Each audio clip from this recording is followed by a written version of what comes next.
کہا جاتا ہے کہ جب انسان مر جاتا ہے تو اس کی روح ترنت بہت دور نہیں جاتی بلکہ اپنے ہی شریر کے پاس رہتی ہے، کبھی تکیے کے پاس تو کبھی بستر کے نیچے۔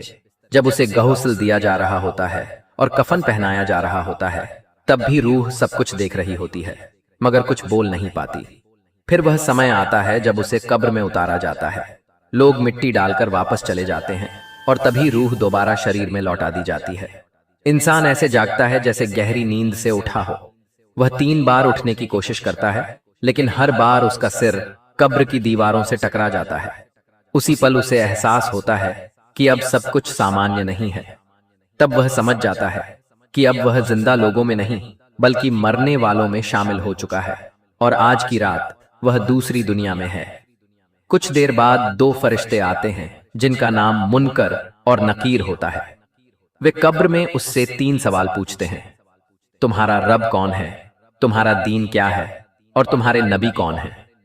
اگر وہ صحیح جواب دے دیتا ہے تو وہ کامیاب ہو جاتا ہے اور اگر زبان لڑکھڑا جاتی ہے تو ناکامی اس کا انتظار کرتی ہے۔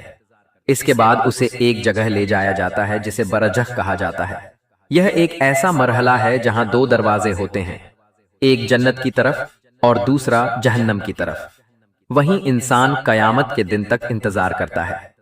پھر حساب کتاب ہوگا، اعمال تولے جائیں گے اور آخری فیصلہ ہوگا کہ وہ جنتی ہے یا جہنمی۔ اور کبھی کبھی اس کے رشتہ دار اور دوست اس کی قبر پر آتے ہیں۔ کہا جاتا ہے کہ اس وقت ایک فرشتہ آ کر اسے خبر دیتا ہے کہ تمہارے بیٹے نے تمہیں سلام بھیجا ہے، تمہاری ماں، تمہاری بیوی اور تمہاری بیٹی تمہیں یاد کرنے آئی ہیں۔ تب روح قبر کی مٹی کے اوپر آتی ہے، ان کی باتیں سنتی ہے اور ان کے قدموں کی آہٹ محسوس کرتی ہے۔ یاد رکھو، یہ سب میں نے پہلے اپنے لیے لکھا اور پھر تمہارے لیے، تاکہ ہم گناہوں سے توبہ کریں اور زندگی کی حقیقت کو پہچانیں۔